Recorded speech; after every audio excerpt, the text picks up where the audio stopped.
fadli siyami Arafa, kuna kufunga ya siku ya Arafa. Akasema faqala, akasema yukaffiru sanata almadiyata walbaqiya, kwamba anayefunga anafutiwa madhambi ya mwaka uliopita na mwaka unaokuja. Hadithi amepokea Imamu Muslim kwamba yaumu Arafa, kwanza jana niliwaeleza kwamba huku kunaitwaje, hapa tunakuitaje, sio msikiti, ile eneo huku kunaitwaje? Si Chanika. Kuna Chanika, kuna Singisiwa, kuna Mvuti, si ndivyo hivyo? Kuna nini, yani kuna majina ya maeneo. Sasa kuna kitu wanaita ismul makani na ismul zamani. Ismul makani ni jina pahala, jina la pahala, kwamba hili ni jina la sehemu leo. Sasa hebu niambie, Chanika. Hii ndio Chanika hii, umenielewa? Na Chanika ina mipaka kati ya Chanika na maeneo mengine, kwamba hapa bado ukimaliza Chanika umemaliza, unaingia Mvuti au unaingia Singisiwa au unaingia Homboza, kwamba Chanika imemaliza. Sio hivyo. Lakini ismu zamani, jina la wakati, kwa mfano kama vile usemaje, usiku na pahala Dar es Salaam sio usiku kote. Uweze kusema hapa usiku na Gongo la Mboto mchana, hili ni jina la zama. Sasa Arafa ni ismul makani, ni jina la pahala maalumu, jina la sehemu maalumu. Na ndio Mtume sallallahu aliulizwa, hakuulizwa kama ingekuwa hivyo, waqad suila an-nabii sallallahu alayhi wasallam an fadli siyami yawm ta'shu min Dhulhijja. Aliulizwa saumu ya tarehe 9 ya Dhulhijja. Kama ingekuja hivyo tungesema maana kama hivyo ndio nasema kila watu na mwezi wao mwenda hivyo, na pamoja kwamba si kauli raji, sio kauli ya nguvu, lakini tungesema lakini haina maana hiyo.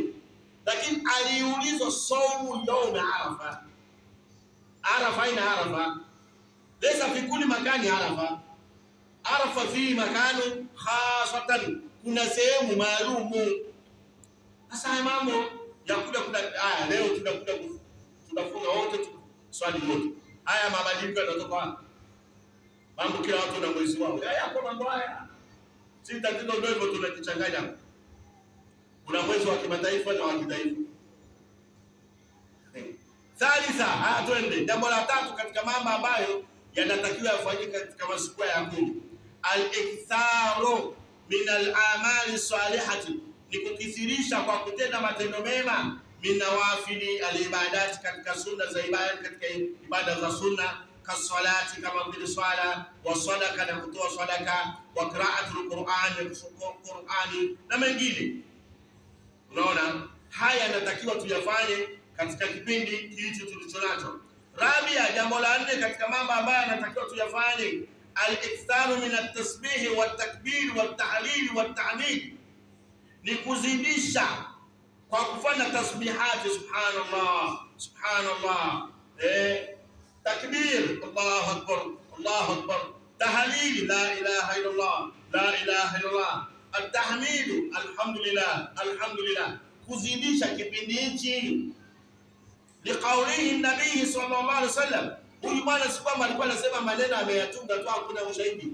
Kwa kauli ya Mtume rehma na amani sio yake, hadithi ndefu, kuna dash, alafu akachukua kile kitu anachokikusudia. Akasemaje? Mtume sallallahu alaihi wasallam anasema hivi, fa'akthiru fihinna, zidisheni katika masiku 10 hayo, mina tasbihi wa takbiri wa tahmidi wa tahlil, hasanahu al-Albani.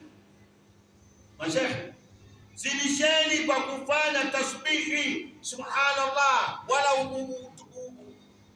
subhanallah unatumia petroli au diesel kama imepanda bei,